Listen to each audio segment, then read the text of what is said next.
welcome to your Access Point to Washington. I'm Ayesha Tanzeem. Sectarian violence in Pakistan is not a new phenomenon, but the recent rise in it, particularly the killings in the Hazara community that pushed them so far to the edge that they refused to bury their dead, have made everyone stop and think. Today, we'll explore the issue of sectarian violence, particularly the Shia-Sunni violence in Pakistan, its history, its background, its causes, and possible solutions. Joining us in our discussion in our London studios is Dr. Gareth, the Senior Research Fellow of the Asia Program at Chatham House. From Oxford, UK, we are joined by Dr. Ishtiaq Ahmad, the Quaid-e-Azam Fellow at the University of Oxford. Gentlemen, welcome to the show. Let me start with you, Dr. Ahmad. Let's start from the beginning. Is it accurate to say that sectarian violence started in a big way during General Zia-ul-Haq's time, or are the roots go even deeper than that? Well, it began during Zia-ul-Haq's time because his regime, Zia-ul-Haq ruled for 11 years, and he prolonged his rule by actually creating and expanding a variety of fissures in the society, including sectarian divisions. But having said that, I think if you want to trace the roots of this problem, we can go back to the 1940s when, although the country was created as Jinnah, the founder, made it clear right in the beginning, it was created as on secular foundations, but within few years after his death, an objectives resolution was passed, and which became a part of successive constitution, handing over sovereignty to Almighty Allah, which gave rise to this finality of the Prophet Khatm Nabuwwat movement, whose first militant expression was to target the Ahmadiyya minority back in the 1950s. And subsequently, we have seen this minority problem in Pakistan actually worsening with every passing decade. In the 1970s, consciously, the state of Pakistan chose to align itself with Saudi Arabia. And then post-1979 Iranian Revolution, we had this Saudi-Iranian rivalry extending its tentacles to Pakistani situation, and which matches with Zia-ul-Haq's preferences. So, Dr. Ahmad, what you're suggesting is that the roots go back all the way to the beginning, but Zia-ul-Haq's time is when the government officially kind of aligned itself with Saudi Arabia, and some people suggest that there was a proxy war in Pakistan for influence between Iran and Saudi Arabia. Dr. Gareth Price, I want to bring you in at that time. Around that time, two things were happening simultaneously. I want you to talk a little bit about how that might have influenced the situation. We saw the Iranian Revolution in 1979, and at the same time, the Taliban, which are essentially Sunni and from a very orthodox Sunni sect, were being funded by Saudi Arabia, by the US, by a lot of different parties to go fight Russia. So do you think that that may have had a big impact on the situation?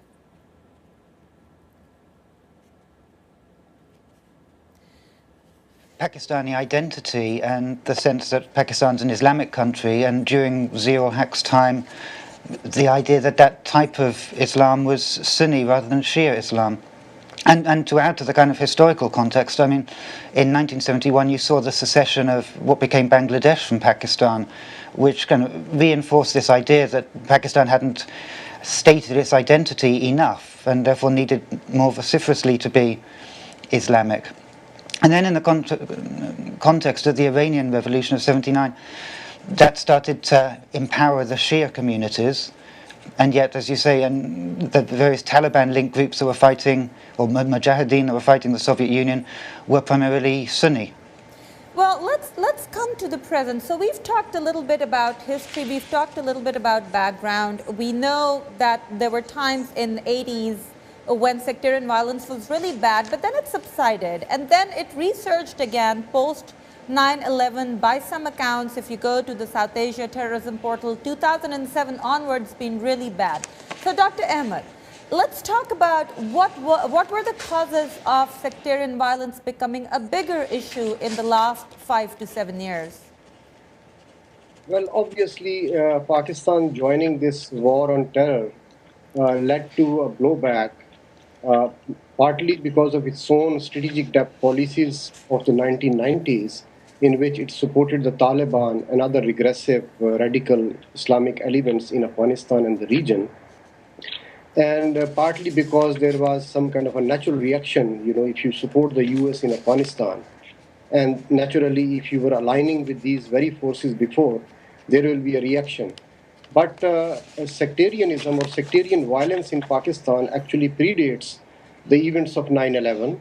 It was occurring, as we just heard the other speaker, back in the 1980s. It continued in the 1990s. But in the 1990s, we saw this democratic transition, and the various civilian governments actually set up special courts, anti-terrorism courts, and there was quite a tough policy and a little bit of zero tolerance against groups engaged in sectarian violence. That is why it subsided.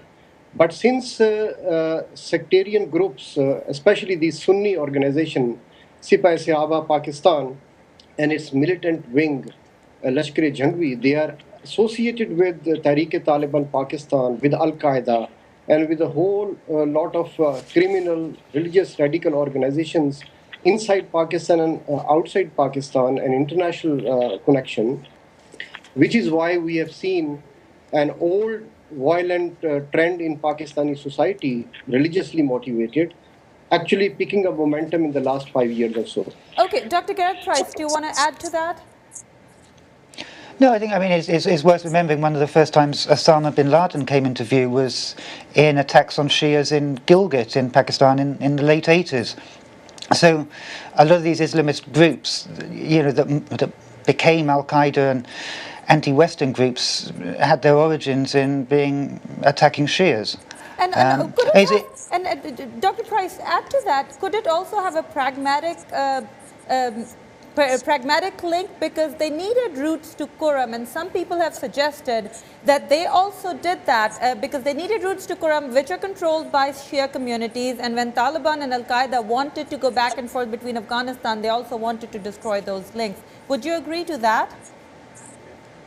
Yeah, I mean, I think there are many elements to this, and I think, the attacks on Shias, you can fit them in within a sort of wider range of attacks on in an arc stretching from Afghanistan through to Kashmir, and at the moment, a lot of the focus of these groups appears to be on Shias within Pakistan. We've also got to say it's a time of political flux in Pakistan, that these attacks have the potential to be more damaging now than maybe at other times. There are elections due. There's changes of the Chief of Army Staff. There's a lot of change coming up in Pakistan, and so this is a time with the ability to disrupt activities in Pakistan, as well, of course, with 2014 coming up in Afghanistan next door. Well, thank you, and we are joined by another guest in Karachi. Irfan Husain is a regular columnist with The Dawn. He's an author, and we are very happy that he could join us. Irfan, welcome to the show. Can you hear us? Yes, I hear you fine. Wonderful, Irfan. So good to have you. We're talking about sectarian violence. We talked a little bit about its background, and we're now talking about why the resurgence when it once subsided. Irfan, you're sitting there in Karachi. You're watching it happening all across Pakistan. Do you see similarities in different parts of the country? Describe the landscape to us. Or do you think it's different groups with different agendas doing it in different parts of the country? Well, I think we need to remember that Shias have been in the crosshairs for the last 20 years. Individuals have been killed in the cities, especially doctors have been singled out. And in the last 2-3 years, we've seen the Hazaras, who are strictly different from the rest of Pakistanis because they're a Central Asian ethnic group. So they're easily identifiable. So these extreme Sunni groups have no trouble in making out if they're Shias or not, because all Hazaras are Shias. So that's one reason they're so vulnerable. And the other reason is that these groups, like the ones who are targeting the Hazaras in Balochistan, have also been used by the army in targeting Baloch national groups as you know, there's insurgency, nationalist insurgency going on in the province. And the army has been using these groups to go after these people. So many nationalists have been kidnapped and killed. So this gives these anti-Shia groups immunity in their view. Well, so you brought us to a very interesting point, and I want all of you to pitch in and tell me what you think. What's the agenda here? Is the agenda pure sectarian hatred, or is it, as Irfan just suggested, a little beyond that? Some groups are motivated because they're pushed to go after other groups, and Shias are in the crossfire. I'll start with you, Dr. Ahmad, and then I'll go to everybody. I want to find out what the agendas are, maybe overlapping, maybe not. Yeah, this notion of sectarianism actually undermining this ethnic separatist movement in Balochistan, is valid to a certain extent. And even otherwise, whether this attacks against Hazara, with more than 100 killed in the recent one, is it only part of sectarianism, or does it have some kind of a wider, scope? There is also suggestion that this Iran versus Saudi proxy war that has been going on in Pakistan for the past more than 20 years also has some role to play in this case. And even otherwise, if we say that the state or its security agencies are not that serious in tackling this issue, well, this kind of an indifference or insensitivity on the part of state security setup may also match with, say, the concern of the international players such as the United States, which has a rivalry with Iran for the past 30 years now. Okay, so you're suggesting possibly Saudi Arabia and Iran, their tensions. Dr. Gareth Price, let me come to you. What do you think are the agendas here? I think, there are different agendas. There is, sectarianism, pure and simple. I mean, I think if you look at Karachi, which had been relatively stable until the last few years, I think there you can link in the fact that, influx of refugees from the tribal areas in particular upsets the ethnic balance. It leads to disputes over controls of resources within Karachi. And then you see a resurgence of violence in Karachi. So there you could add in some, if you like, economic angles to the religious or ethnic hatred. And Irfan, what do you think are the agendas? We heard the Shia Sunni, the international influence, the Saudi Arabia, Iran. We heard the pure sectarian angle. Are there other possible agendas here? Well, certainly the proxy war is part of it. But in Karachi, which one of your panelists just mentioned, there is also a turf war over protection money. So there are various criminal gangs. They're all associated with the political parties who formed the coalition. So the police can't really get at them in most cases. And Karachi has become very, very violent over the last few years. Daily there are about 10 or 12 people killed in these turf wars. And the influx of the Taliban into the city has added another dimension to the violence. So yes, there are lots of different agendas to the violence, the sectarian killings. But the fact that there is very little consensus among the political parties, and there's also the civil-military divide on how to tackle it. So there is no overarching national consensus that has been developed to tackle this extremism and this violence. And Dr. Price, you seem to agree with Irfan, because I see you're nodding. No, well, I think that's right. And it's also this question about the lack of, in the first instance, there are sort of long-term issues and long-term solutions, but in the short term, there's a law and order problem. And if the police or the military are letting groups act with impunity, or people know that they're not going to be caught, in the first instance, that's where the problem lies, and where, if people thought they were going to be caught, then there would be less ethnic sort of sectarian violence within Pakistan. So, Irfan, let me come to you. Why isn't the police cracking down on them, or the government in general? Is it just that they're inept, incompetent, or is it more than, as some people suggest, political affiliations and power from different circles? What is it? Ayesha, let me give you just one example. One of the top leaders of the group that's just boasted about killing all these Hazaras in Quetta he was released on bail by the Supreme Court in 2011, although he was accused of being involved in over 100 sectarian murders. So when you have this sort of attitude from the top judicial bench here, you can see that it filters downwards, because the police think that if they're going to risk their lives to capture some of them, and they're going to be released on bail or for insufficient evidence, then why should they bother? So I'm afraid there is, as I said, no consensus. There are no laws tough enough to... So, okay, so let me come to you, Dr. Ahmad. Where are these political, sectarian, not political, sectarian groups, violent groups getting their funding? Well, there's the allegation that a lot of the money comes from the Gulf, from Saudi Arabia, and also they're involved in lots of criminal activities. There are protection rackets being run here. There are the kidnap people for money. Kidnap So all kinds of rackets. All kinds of rackets. But let me go to Dr. Ishtiaq Ahmad in Oxford. Dr. Ahmad, are there other sources of funding? There are allegations. We talked about proxy war in Saudi Arabia and Iran funding Shia and Sunni militant organizations. There have also been allegations of the Pakistan military, either in the past and possibly now involved in funding some of these for proxy wars in the region? Well, there is no hardcore evidence, but there is suggestion and widespread belief even now that this policy of good terrorist versus bad terrorist actually leads to a situation where the state is not actually winning and is not seriously attempting any major effort to go after the individuals and the groups which orchestrate sectarian violence in Pakistan. There is, in fact, a total breakdown of the criminal justice system in the country.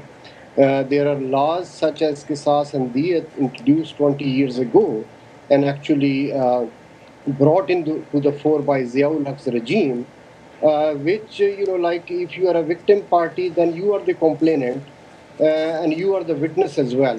And state is not initiating any prosecution against these very known criminals, as Irfan pointed out, against Malik Ishaq, who was released on bail, despite the fact that an anti-terrorism court had actually given him death penalty, and he was released on bail. Dr. Gareth Price, tell me about the funding and the political clout, and what kind of impact is it happening in the region, on the regional stability?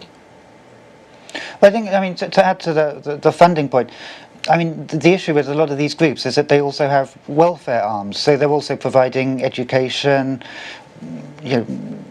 healthcare, after the Kashmir earthquake, disaster relief. So there are good elements to them which attract funding, and then presumably this often can get diverted to the more militant groups. I think if you look at the region as a whole,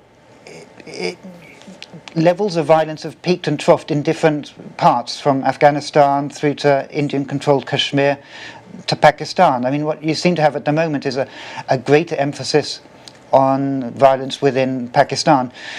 The situation in Kashmir, for instance, is relatively, well, until the last couple of months, relatively stable.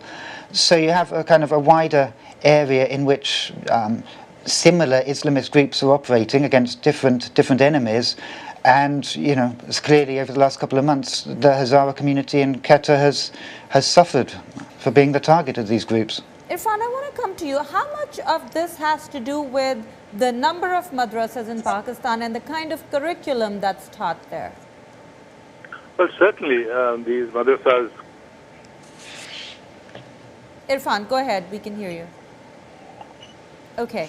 For some reason, we cannot hear Irfan, but let me come to you, Dr. Ahmad, with the same question. The madrasa curriculum and the number of madrasas, the impact, please. There are tens of thousands of madrasas across Pakistan, and many of them, if not all, preach hatred against minority groups, including Ahmadiyya and Shiites. And since they are very well funded by charities, which are based in the Gulf countries, particularly Saudi Arabia, and Saudi Arabia behind the scenes also officially supports groups, which are involved in sectarian violence or even otherwise in terrorist militancy in the region, then creates a scenario where madrasa, the very existence of madrasa and the way they have been flourishing over the past a couple of decades contributes to this goring situation. And a situation, which if you go back in the 1980s, there were less attacks. They were geographically limited to, say, a couple of cities in Punjab province. Over time, what we have seen through the 1990s and 2000s and beyond, that there has been a geographical expansion. In 1988, there was first major massacre of the Shias in Gilgit-Baltistan area in the northern areas of Pakistan. Now we have seen in the last year a couple of major attacks taking place in this region. Then you have this violence. It was specifically, as Irfan pointed out, targeting the educated people, say in Karachi. Doctors, lawyers, teachers, professors, they're being targeted. Much more minute. Much more effective. Dr. Gareth Price, let's come to the madrasa curriculum and how there are different kinds of madrasas. There are Barelvis, there are Devbandis, there are Shia. The curriculum, how much of an impact does it have on the overall situation? I think when you look at Pakistan's problems, it's not, there are specific problems in madrasas, but also sort of broader problems in Pakistan's attitude towards India, let's say. It's very hard to have peace with India in the way that the Pakistan military is told to think of India. So you have attitudes towards minorities, attitudes towards Pakistan's larger neighbour. And in total, I mean, it gives rise to attitudes that are intolerant, if you like. Now, and what you see in Quetta is this in the extreme case. So there are specific problems in madrasas, but then amongst Pakistan's middle class, attitudes are often kind of increasingly hardline towards minorities, towards India and so forth. So I think it goes beyond madrasas. Irfan, do you agree that it's not just a madrasa problem, it's a systematic attitude problem, or do you think the madrasa curriculum has a huge role in it? Well, the one point to make here is that the madrasas, they produce young people who graduated but are not trained to do anything. So they are easy to recruit for the extremist groups because they can't get jobs anywhere else. So I think that is something that is not just the content of the madrasas, but they're not qualified then to get jobs in the real world. And this is the problem because these people have no prospects and therefore they're easy pickings for the recruiters. And Irfan, madrasa reform has been on the horizon for a while, but is anything seriously being done about that? No, although Musharraf, when he was in power, he promised to reform them and put in place modern curriculum and so on, but he did nothing about that. The point is that there are over 20,000 madrasas, and they're being run by a variety of Islamic groups. The majority of them are Deobandi, which is a very hardline, literalist brand of Islam. And there are others, of course, Barelvi and so on, as you mentioned. But it's these hardline, and many of these are supported by philanthropists from Saudi Arabia and the Gulf, who think they're doing a good thing by helping to pay for poor Muslims to be educated. But the point is that these madrasas then end up producing cannon fodder for the jihad. And there's nothing that this government or the previous government seems to be able to do about it. And as I said earlier, unless there is a consensus across the political spectrum to accept that this is an existential threat and do something about it, I fear nothing is going to change. Okay, let me come to you, Dr. Gareth Price, about what Irfan said, that unless everybody does it and realizes it's an existential threat, A, is it an existential threat? And B, what are the possible repercussions if nothing is done swiftly? Well, it would seem to me that there's a growing acceptance that it was an existential threat, and these, the cannon fodder that was just described, when they were fighting against India in Indian-controlled Kashmir, for instance, or when they were fighting with the Taliban in Afghanistan, pre 9/11, they're actually fulfilling Pakistan's foreign policy goals. So that's been the shift. The shift in understanding that has to take place is to understand that when these groups are acting back in Pakistan, that there is a threat to the state. These groups aren't acting in the interests of the state as they might have been previously.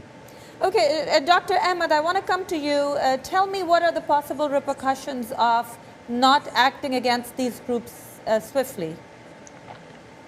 Well, the repercussions we see on the ground every day in Pakistan, it is precisely because we have not acted, or our state establishment has not taken this issue seriously, that we are confronting this gigantic issue right now. And obviously, given the deep roots of this problem, going back to decades-long failure of state establishment to counter the growth of extremism and its militant ramifications, that we confront this serious challenge today. An only revolutionary step, first of all, not just the society, wider society, which considers it now an existential threat, and the very fact that some of these groups, including the international wing of Lashkar-e-Jhangvi, was involved in some of the spectacular attacks against military installations, including the attack on GHQ back in 2009, should actually convince the military establishment to change its course. To do something about it. Now, towards the end of the program, let's talk about possible solutions. Dr. Ishtiaq Ahmad mentioned revolutionary steps. Dr. Gareth Price, what can be some of those revolutionary steps that need to be taken?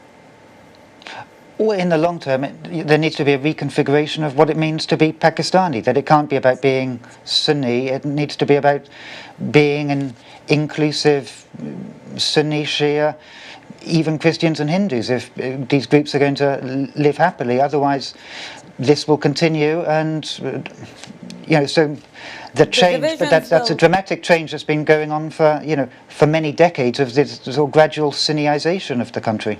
Irfan, you're sitting right there in the middle of everything. What steps do you think need to be taken to end it? Unless there's some kind of close understanding between the civilian government and the military on the one hand, and the provincial government and the federal governments on the other, we can't expect to evolve a consensus. And also recently there was a Pew Institute opinion poll which found that around half of all Pakistanis consider Shias to be non-Muslims. Now these are the attitudes that have been built up over the years by brainwashing, by constant religiosity being spewed out on the media. And unless these things change, I'm afraid I can't see any solution emerging anytime soon. Dr. Ishtiaq Ahmad, the final word is with you. He said that you just heard Irfan say that these attitudes have developed over the decades. How do we change that? Well, as I said before, there has to be a paradigm shift in how the state establishment views internal sources of insecurity and approaches relationship with the neighboring countries. So Pakistan's future actually lies on greater democratization, peaceful relationship with neighbors, a growth of civilian domination of politics, an evolution that has to begin effectively now. Only then we can visualize, concrete steps being taken. Well, I apologize for interrupting you. You summed it up very well, but that's all the time we have for today. Before we leave, I want to thank our guest, Dr. Ishtiaq Ahmad from Oxford University, Dr. Gareth Price from Chatham House, and Irfan Husain, the columnist at Dawn.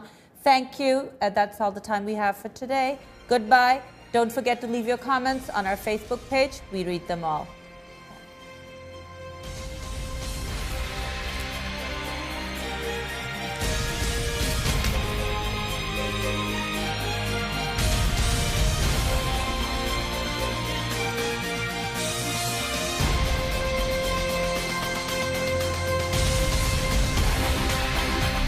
Welcome to the show. Let me start with you, Dr. Ahmad. Let's start from the beginning. Is it accurate to say that sectarian violence started in a big way during General Ziaul Haq's time, or are the roots go even deeper than that? Well, it began during Ziaul Haq's time because his regime, Ziaul Haq ruled for 11 years, and he prolonged his rule by actually creating and expanding a variety of fissures in the society, including sectarian divisions. But having said that, I think if you want to trace the roots of this problem, we can go back to the 1940s when, although the country was created as Jinnah, the founder, made it clear right in the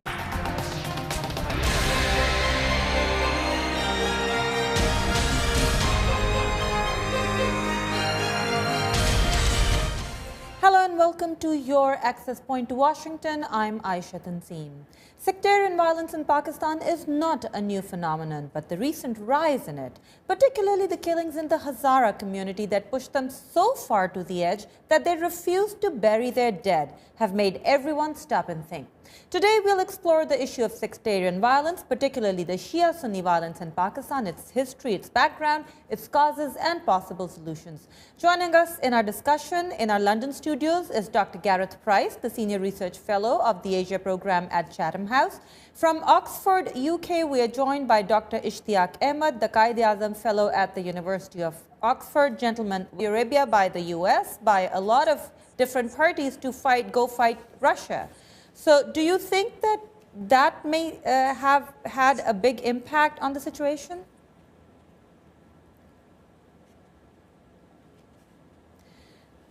Pakistani identity and the sense that Pakistan's an Islamic country, and during Ziaul Haq's time, the idea that that type of Islam was Sunni rather than Shia Islam. And to add to the kind of historical context, I mean, in 1971 you saw the secession of what became Bangladesh from Pakistan, which kind of reinforced this idea that Pakistan hadn't stated its identity enough and therefore needed more vociferously to be Islamic. And then in the context of the Iranian Revolution of '79, that started to empower the Shia community. Beginning, it was created as on secular foundations, but within few years after his death, an objectives resolution was passed, and which became a part of successive constitution, handing over sovereignty to Almighty Allah, which gave rise to this finality of the Prophet Khatm Nabuwwat movement, whose first militant expression was to target the Ahmadiyya minority back in the 1950s. And subsequently, we have seen this minority problem in Pakistan actually worsening with every passing decade. In the 1970s, consciously, the state of Pakistan chose to align itself with Saudi Arabia. And then post-1979 Iranian Revolution, we had this Saudi-Iranian rivalry extending its tentacles to Pakistani situation, and which matches with Ziaul Haq's preferences. So, Dr. Ahmad, what you're suggesting is that the roots go back all the way to the beginning, but Ziaul Haq's time is when the government officially kind of aligned itself with Saudi Arabia, and some people suggest that there was a proxy war in Pakistan for influence between Iran and Saudi Arabia. Dr. Gareth Price, I want to bring you in at that time. Around that time, two things were happening simultaneously. I want you to talk a little bit about how that might have influenced the situation. We saw the Iranian Revolution in 1979, and at the same time, the Taliban, which are essentially Sunni and from a very orthodox Sunni sect, were being funded by Saudi